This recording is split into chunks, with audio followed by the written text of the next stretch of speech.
Hello guys, आज हम पढ़ने वाले हैं डाइजेस्टिव ग्लैंड के बारे में। अभी तक हमने पार्ट 4 में जितना डाइजेस्टिव सिस्टम का ब्रीफ था और कुछ थोड़े थोड़े इम्पोर्टेंट क्वेश्चन से वन वर्ड के उसको हमने बताया। आज हम पढ़ेंगे डाइजेस्टिव ग्लैंड के बारे में।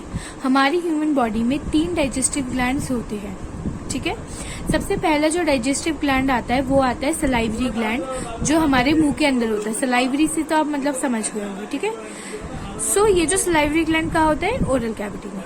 दूसरी चीज आती है इनकी जो सिक्रीशन होती है। अभी क्या सिक्रीट करेंगे अब इनकी ग्लैंड्स की कुछ सिक्रीशन होगी, तो वो सिक्रीशन होती है सलाइवा। कुछ एंजाइम्स होते हैं जो हम पढ़ेंगे अभी, जब हम मैकेनिक्स पढ़ेंगे उसमें पढ़ेंगे, और कुछ इलेक्ट्रोलाइट्स।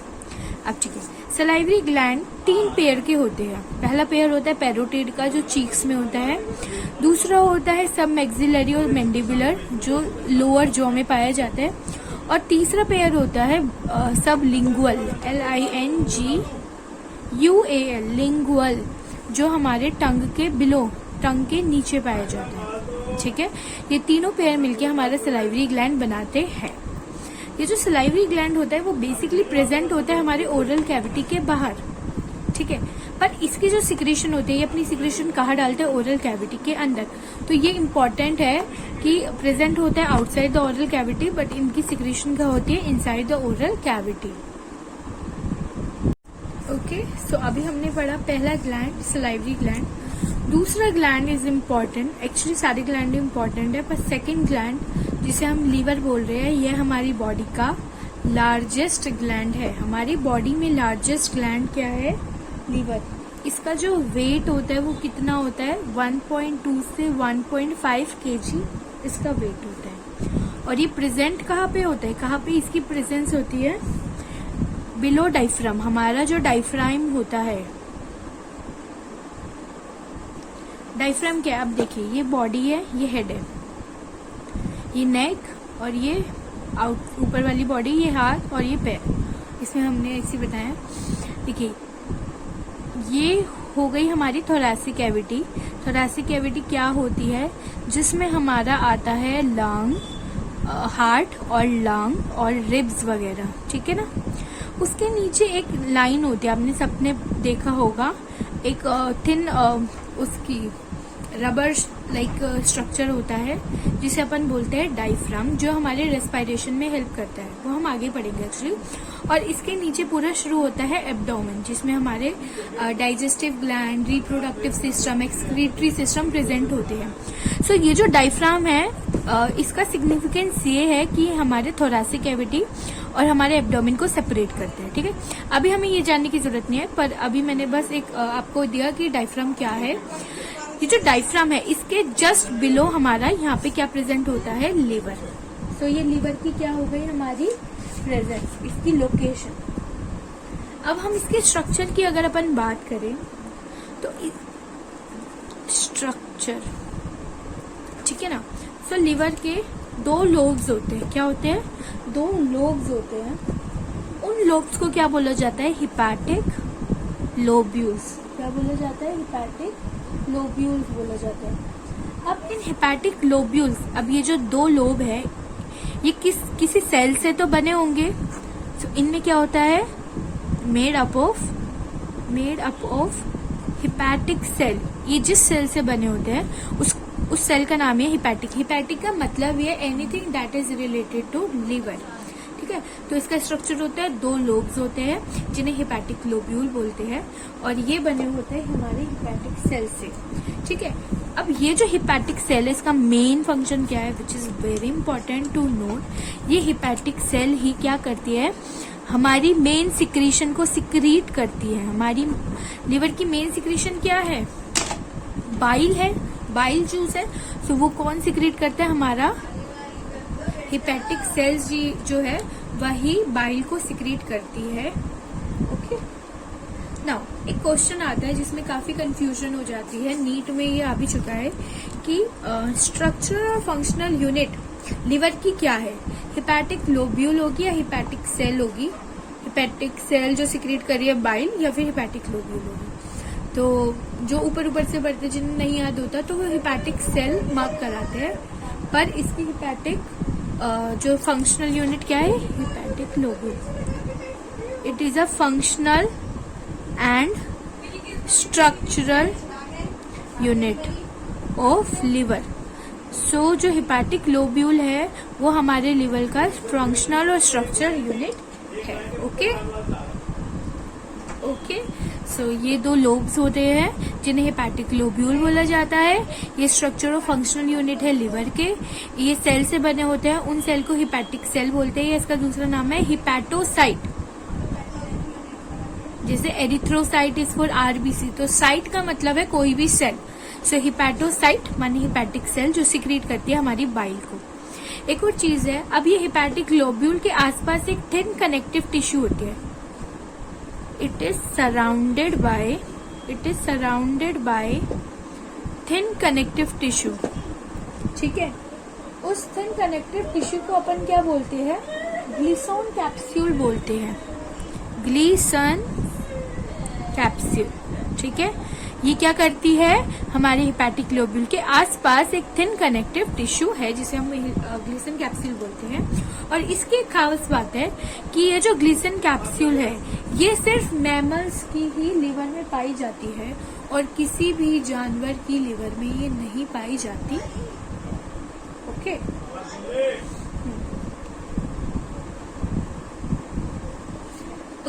अब नेक्स्ट क्वेश्चन ये आता है कि हिपैटिक सेल्स ने जो बाइल को सिक्रीट किया है, अब ये कहीं तो जाएगा ना। So next question is where does bile get stored. अब ऐसी कौन सी जगह है जहां पे जब एक बार ये बाइल निकल गया, सिक्रीट हो गया, उसके बाद स्टोर भी होगा प्लस कंसेंट्रेटेड भी होगा।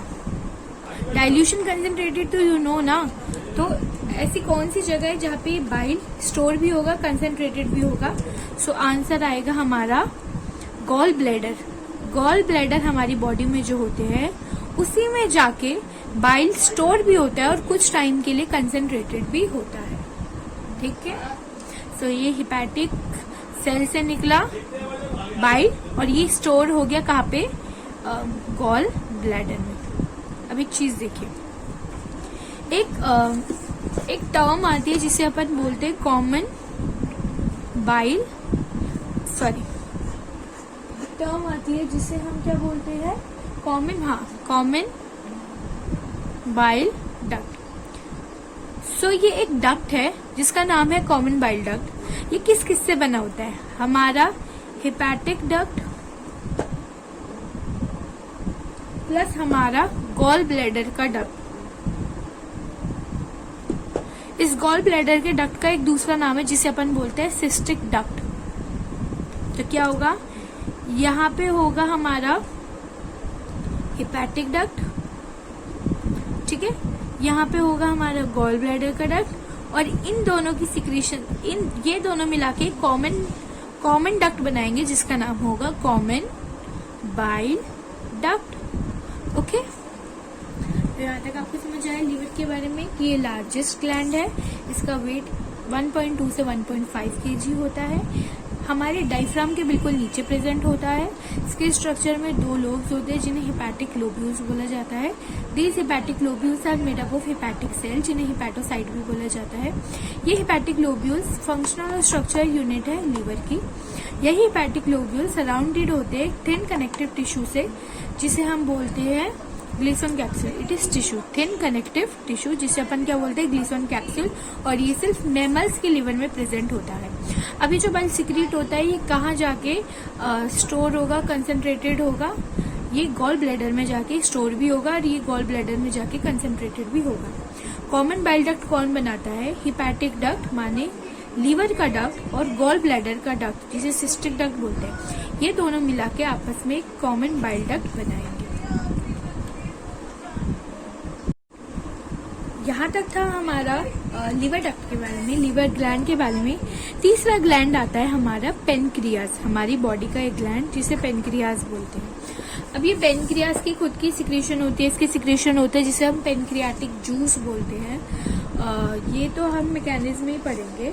एक लास्ट जो पॉइंट है कि पेनक्रियाज है क्या, कहाँ प्रेजेंट होता है, वो हम बता देते हैं आपको। ये पेनक्रियाज एक कंपाउंड ऑर्गन है, it is a compound organ. What do we mean by compound organ?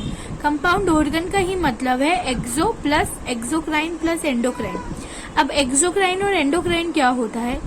Endocrine का मतलब है जब ये सिक्रीट करेंगे हमारे हॉर्मोन्स, ठीक है, और एक्सोक्राइन जब ये सिक्रीट करेगी डाइजेस्टिव जूस और सिक्रीशन, ठीक है। सो ऐसी ग्लैंड है ये पेनक्रियाज जो एक्सोक्राइन भी है, डाइजेस्टिव जूस भी सिक्रीट कर रही है, और एंडोक्राइन माने ये इसके दो हार्मोन्स होते हैं वो भी ये सिक्रीट कर रही है। कौन कौन से हार्मोन्स होते हैं? इंसुलिन और ग्लूकोजन लोग बोलते हैं, ठीक है। तो ठीक है, इस वजह से इसे कंपाउंड ऑर्गन बोला जाता है। अब ये कहाँ प्रेजेंट होता है? Between limbs of duodenum. Duodenum क्या है? स्मॉल इंटेस्टाइन का पार्ट है।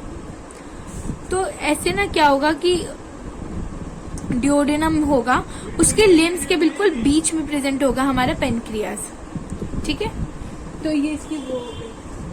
अब एक्सोक्राइन हमने आपको बता दिया, एंडोक्राइन हार्मोन सिक्रीट करते हैं, इंसुलिन और दूसरा, और एक्सोक्राइन क्या होता है? ये पेनक्रियाटिक जूस, डाइजेस्टिव जूस को सिक्रीट करता है, ठीक है। अब एक और चीज है, देखिए हमने आपको क्या बताया था कि यहाँ से तो हमारा आ रहा है लिवर का डक्ट, यहाँ से आ रहा है गॉल ब्लैडर डक्ट, ये दोनों मिलके कॉमन बाइल डक्ट बना रहे हैं जिसका नाम है कॉमन बाइल डक्ट। अब ये है हमारा पेनक्रियाज, यहाँ से आएगा हमारा पेनक्रियाज, यहाँ से आएगा हमारा कॉमन बाइल डक्ट, और ये फिर एक दोनों एक साथ मिलके अपने सिक्रीशंस को देंगे और ओपन होंगे हमारे डिओडिनम, स्मॉल इंटेस्टाइन के फर्स्ट पार्ट में दोनों ओपन हो जाएंगे। कॉमन बाइल डक्ट की सिक्रीशन यहाँ से आएगी, पेनक्रियाज की सिक्रीशन यहाँ से आएगी, ठीक है ना। और ये दोनों मिलके एक डक्ट बनाते हैं जिसका नाम है हिपैटो पेनक्रियाटिक डक्ट। इस डक्ट का नाम क्या है? हिपैटो पेनक्रियाटिक डक्ट, और ये कहाँ ओपन होता है? डिओडिनम, ठीक है। अब ये जो डक्ट है it is guarded by a sphincter, इसका भी एक खुद का स्पिंक्टर है, इसका खुद का एक गेट है। उस स्पिंक्टर को अपन क्या बोलते हैं? स्पिंक्टर ऑफ ओडाई या ऑडी, ये जो लोग बोलते हैं अपन इसे ओडाई, ठीक है। सो पेनक्रियाज क्या है? It is a compound organ. क्यों कंपाउंड है? क्योंकि एक्सोक्राइन डाइजेस्टिव जूस के साथ ये एंडोक्राइन का काम भी कर रहे हैं, हार्मोन सिक्रीशन का भी काम कर रहे हैं। ये कहाँ प्रेजेंट होता है? डिओडिनम के लिम्स के बीच में प्रेजेंट होता है। और हमने पढ़ा था कॉमन बाइल डक्ट के बारे में। अब ऐसे ही पेनक्रियाज अपनी सिक्रीशन और कॉमन बाइल डक्ट अपनी सिक्रीशन एक कॉमन पैसेज में सिक्रीट करते हैं। उस कॉमन पैसेज को अपन हिपैटो पेनक्रियाटिक डक्ट बोलते हैं, और ये ओपन होता है डिओडिनम में। अब इसका खुद का एक स्पिंक्टर, इसका खुद की एक गेट होती है जिसको अपन बोलते हैं स्पिंक्टर ऑफ ओडाई। ये था, यहाँ तक था हमारा एक्चुअली डाइजेस्टिव ग्लैंड के बारे में। अब नेक्स्ट पार्ट में हम पढ़ेंगे फूड डाइजेशन का पूरा मैकेनिज्म, और उसके बाद हम पढ़ेंगे एब्जॉर्प्शन, और उसके बाद लास्ट पार्ट होगा हमारा उस फूड के क्या क्या डिसऑर्डर्स होती है डाइजेस्टिव सिस्टम की। ओके।